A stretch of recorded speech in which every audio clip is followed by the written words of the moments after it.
Hello everyone, welcome back to the solutions for the Z 2024 paper. Question 10 में है। Question 10 में भी कोई कहानी नहीं है, स्ट्रेट कट क्वेश्चन है। पॉलिनोमियल दिया हुआ है और यहाँ पे बोला गया हुआ है कि इस पॉलिनोमियल के जो रूट्स हैं, those are radii of three concentric circles. उनके एरिया का रेशियो निकालना है when they are arrange from largest to smallest. So जो भी आपके रूट्स आएंगे उनका स्क्वायर ही रेशियो वाला आंसर होगा। तो क्लियरली हमको दिख रहा है ऑप्शन ए और ऑप्शन बी तो नहीं होने वाला है, बिकॉज ये स्क्वायर्स नहीं है, right. So directly we can eliminate 1 and 3, ये दोनों चले गए। 2, 4 और 5 में हो सकता है, देखते हैं। तो यहाँ पे -6 है, right.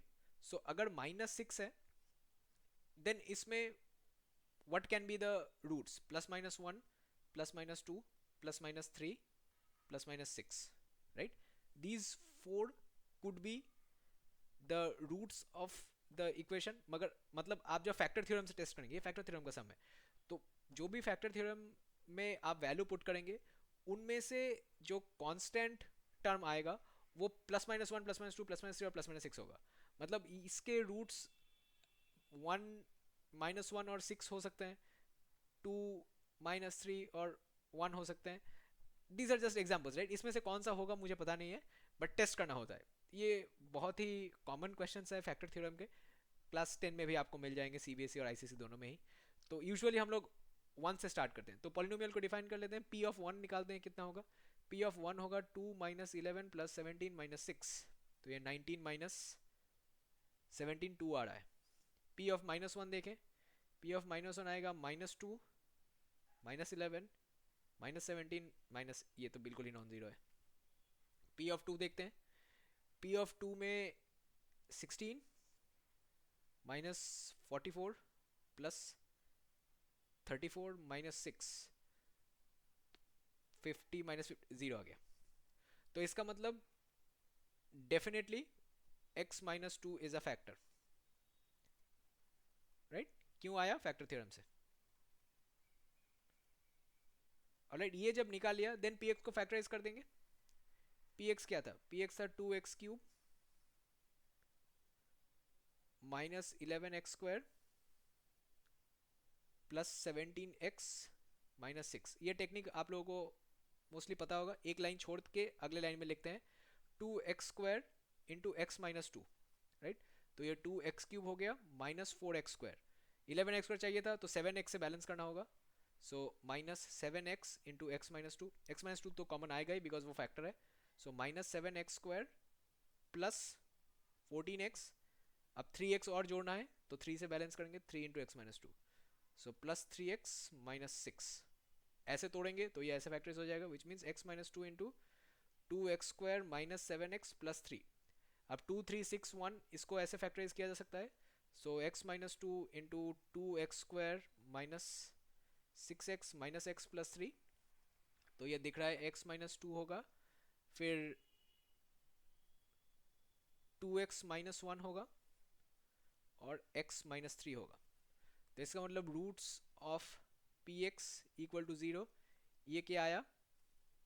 x equal to 2, half और 3। तो ऑर्डर में लिखेंगे तो हमारे पास आएगा 3, 2 और हाफ। तो इसका मतलब रेशियो ऑफ रूट्स आ जाएगा 3:2:2, ratio of areas of circles, of concentric circles, ये इनका स्क्वायर हो जाएगा।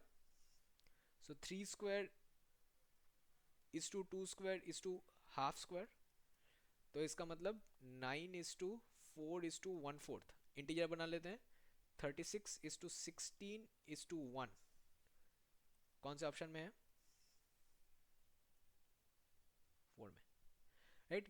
1 और 3 एलिमिनेट हो गया था, तो यहाँ पे आप लोगों के लिए इफेक्टिवली 3 ऑप्शंस बचे हुए थे। उसके बाद सिर्फ फैक्टराइज करना था और काम हो जाता। फैक्टराइजेशन को छोड़ के भी इसका एक और तरीका है करने का। अगर आपको क्यूबिक इक्वेशन के सम एंड प्रोडक्ट ऑफ रूट्स का वो फॉर्मूले पता है। क्यूबिक इक्वेशन एनसीईआरटी में रहता था, these were till the pandemic.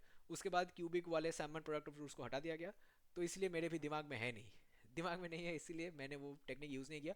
But normal factorisation जो फैक्टर थ्योरम से हम लोग करते हैं 9th में, उसी से भी ये हो जाता है। तो फैक्टर थ्योरम से कर लिया, राइट। आप जो भी मेथड से करें, अगर आपके पास रूट्स आ गए, मतलब आपका पॉलिनोमियल फैक्टराइज हो गया, देन आप उसका स्क्वायर करके आंसर लिख सकते हैं। क्योंकि स्क्वायर करके ही आपका आंसर आएगा, because pi r square is two pi r one square is two pi r two square is two pi r three square होगा, पाई तो कट जाएगा, तो स्क्वायर ही रेशियो में बचेगा। तो स्क्वायर ही बचेगा, इसका मतलब 1 और 3 नहीं होंगे, बिकॉज ये स्क्वायर नंबर्स नहीं है, ठीक है। 6 स्क्वायर नंबर नहीं है, 3 स्क्वायर नंबर नहीं है, और 1 में 6 और 2 नहीं है, राइट। तो वैसे ही आपको 2, 4 और 5 में से देखना था, 4 आंसर आ गया, alright. This was an easy question. इसमें एरिया का कोई कॉन्सेप्ट था नहीं, जस्ट नाम घुसाना था इसलिए घुसा दिया। ये रेशियो प्रोपोर्शन का क्वेश्चन था और साथ में फैक्टर थ्योरम था। ओके, सो आई होप ये वाला क्वेश्चन आपको समझ में आ गया। और अगर ये क्लास 9-10 वाले चीज़ें आप भूल चुके हैं बिकॉज टच में नहीं है, हो ही सकता है आपका जॉब फील्ड कोई और रीजन में रहा, तो ये सब चीज़ के टच में आप लोग रहेंगे नहीं और ये आप लोग धीरे धीरे भूल जाएंगे, बट एक बार पढ़ाने से याद आ जाएगा। तो अगर आप 2025 जेड के लिए प्रिपेयर कर रहे हैं और आपको बेसिक्स में हेल्प चाहिए, तो मेरे फेस मेल के नीचे जो नंबर दिया हुआ है वहाँ पे एक व्हाट्सएप डाल दें और team will get back to you. Okay, इस वीडियो में अगर आपको कोई कमेंट, सजेशन, फीडबैक कुछ भी डालना हो तो यूट्यूब का कमेंट सेक्शन भी आप यूज़ कर सकते हैं, और यूट्यूब के वीडियो डिस्क्रिप्शन में हमारे सारे कॉन्टैक्ट डिटेल्स एंड एग्जाम का इन्फॉर्मेशन मौजूद होगा, तो आप वहाँ से भी देख के हमारे साथ संपर्क कर सकते हैं। Anyway, will meet again in question 11। ये वाला आसान था, हम लोगों ने कर लिया। क्वेश्चन 11 में फिर मुलाकात होगी। Bye, take care.